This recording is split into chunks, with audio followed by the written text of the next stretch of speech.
Poštovani gledatelji, srdačan pozdrav, pratite vijesti Mreže TV Split. Utorak 20 dobi nisu vješti u korištenju i postavljanju pametnih telefona. Ako ih žele koristiti, mlađi im moraju pomoći. Kako postaviti pametni telefon za starije u skladu sa stvarnim potrebama kako bi ga koristili sa zadovoljstvom, mogle se doznati na besplatnoj edukaciji, odnosno tečaj informatike u Splitskom gradskom kotaru Lokve. U prostorijama gradskog kotara Lokve održan je tečaj informatike i rada na pametnom telefonu za osobe starije dobi. Namjera ovog tečaja nije samo edukacija, već i socijalizacija samih umirovljenika. Od 2012. godine držimo besplatne edukacije informatičkih radionica. Ja bi to nazvao neke radionice jer tu smo dosta aktivni.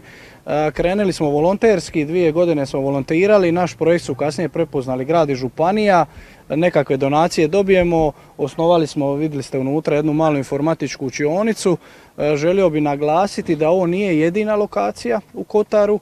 Držali smo još edukaciju u Kotaru Lučac-Manuš, a evo možemo najaviti i pozvati vaše gledatelje u petak, dakle ovaj petak 27. ako se ne varam u 9 sati, također je ovakva edukacija u Kotaru Bol. Tako da evo, slobodni su naši građani doći.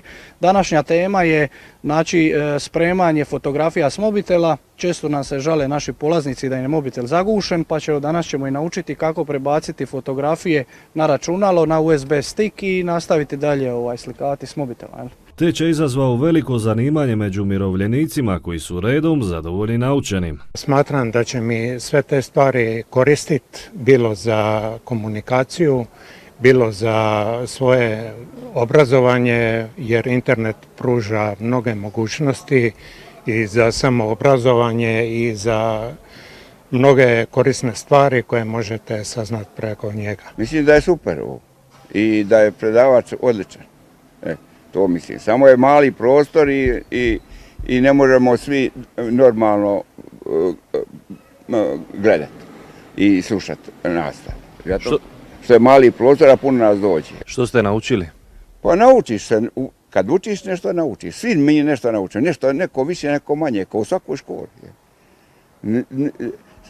Dođeš, svi ne izađu sa istih znanja koji izlazu vanka. Svaki je nešto drugačije naučio, nešto bolje, nešto lošije, ali naučiš nešto. Primarni cilj tečaja je upravo socijalizacija umirovljenika, stoga u bližoj budućnosti udruga planira pokrenuti još veći projekt. Gdje ćemo baš taj dio što ste spomenuli, socijalizaciju umirovljenika koji sami znamo kad prestanu s radnim vijekom se malo, rekao bi, zatvore u sebe, boje se neznanja, boje se pitati, boje se pristupiti. Mi ćemo baš za njih napraviti edukacije, osim informatički bit će nekakve možda i društvene igre i sve vezano za možda nekakve kasnije filmove ćemo gledati, okupljat ćemo se u toj našoj nekakvoj radionici da se svi skupa bolje osjećamo. Osnovna ideja projekta je da svaki gradski kotar ima ovakve edukacije kako bi Split postao jedan od pismenijih gradova u Hrvatskoj. Slijede i sportske